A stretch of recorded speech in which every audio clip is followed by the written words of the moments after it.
क्या आपका भी हो गया बैंक अकाउंट फ्रीज?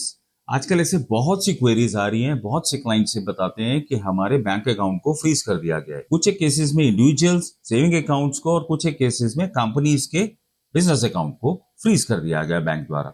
जब वो बैंक से पूछते हैं कि ऐसा क्यों है, तो बैंक बताता है कि साइबर अथॉरिटीज ने आपके पर्टिकुलर अकाउंट के अंदर कुछ फ्रॉडुलेंट ट्रांजैक्शंस को नोटिस करा है, जिसके कारण से उनकी इंस्ट्रक्शंस पे हमने आपके अकाउंट को फ्रीज कर दिया गया। इंक्वायरी होती है तो पता लगता है कि एक ट्रांजैक्शन या गिनती की कुछ ट्रांजैक्शन हैं जिनके कारण से पूरे के पूरे अकाउंट को ही फ्रीज कर दिया गया। Recently Madhya Pradesh high court ने इस पे एक बहुत ही अच्छी जजमेंट दी है, जिसमें उनके पास एक केस आया। कंपनी ने ये कहा कि हमारे पूरे बिजनेस अकाउंट को ही फ्रीज कर दिया गया है और सिर्फ एक पर्टिकुलर ट्रांजैक्शन के लिए। मध्य प्रदेश हाई कोर्ट ने ये कहा कि ऐसा करना बहुत ही गलत है।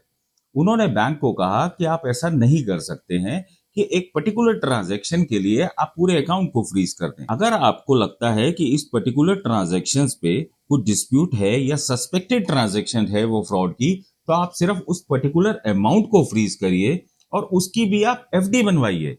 और साथ ही साथ साइबर अथॉरिटीज को भी क्रिटिसाइज करते हुए कोर्ट ने ये कहा कि ये आपका करना गलत है। अगर आपको किसी पर्टिकुलर ट्रांजैक्शन के लिए सस्पेक्ट है, तो जब तक इंक्वायरी है, इन्वेस्टिगेशन है, तब तक आप सिर्फ उस पर्टिकुलर अमाउंट को फ्रीज करिए, ना कि पूरे के पूरे अकाउंट को फ्रीज करिए। तो ये एक बहुत ही अच्छी जजमेंट है, बिकॉज आजकल ऐसे केसेस बहुत बढ़ रहे हैं। जजमेंट की डिटेल्स नीचे लिंक में।